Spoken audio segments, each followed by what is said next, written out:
Dear students, எனக்கு advice பண்ணுறதும் பிடிக்காது, அட்வைஸ் கேட்குறதும் பிடிக்காது. இருந்தாலும் இந்த டைமு உங்களுக்கு அட்வைஸ் பண்ணுறது ஒரு யூஸ்ஃபுல்லாக இருக்குங்கிற நம்பிக்கையில் சொல்கிறேன். ஏன்னா எக்ஸாம் நெருங்கிடுச்சு. நீங்கள் இவ்வளவு நாள் 10 வருஷமாக 12 வருஷமாக கஷ்டப்பட்டது இந்த எக்ஸாமில் தான் உங்களுக்கு உதவ போகுது. 10th எடுத்துக்கிட்டிங்கன்னா நீங்கள் 9th வரைக்கும் நீங்கள் டாப் ஸ்டூடெண்ட்ஸாக வந்தால் கூட நீங்கள் 10th எடுக்கிற மார்க்கு தான் உங்களை லைஃப் லாங்காக நின்று பேசும். எந்த ஒரு இதுக்குமே சரி, ஒரு ஜாபாக இருந்தாலும் சரி, ஒரு காலேஜில் சேரதுனாலும் சரி, 10th 11th 12th மார்க்ஸ் தான் உங்களுக்கு ஹெல்ப்ஃபுல்லாக இருக்கும். நீங்கள் அதை கொண்டு தான் நல்ல காலேஜஸ் சூஸ் பண்ண முடியும், நல்ல கோர்ஸ் சூஸ் பண்ண முடியும். உங்கள் பெற்றவங்களுக்கும் உங்களை கொண்டு ஒரு நிம்மதியாக போய் காலேஜில் சேர்க்க முடியும்.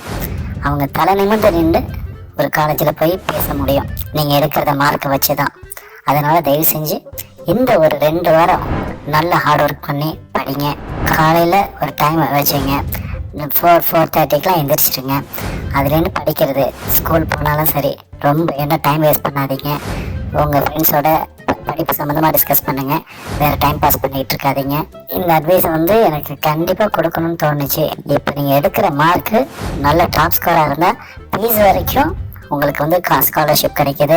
எல்லா காலேஜ்லேயுமே சரி, என்ன மார்க்கோ அதுக்கு தகுந்தாப்புல ஃபீஸ் ஸ்ட்ரக்சர் வச்சுருக்காங்க. அதனால் இது உங்கள் பேரண்ட்ஸுக்கு ரொம்ப ஹெல்ப்ஃபுல்லாக இருக்கும். தயவு செஞ்சு இந்த 2 வாரத்துக்கு ரொம்ப ஹார்ட் ஒர்க் பண்ணுங்கள்.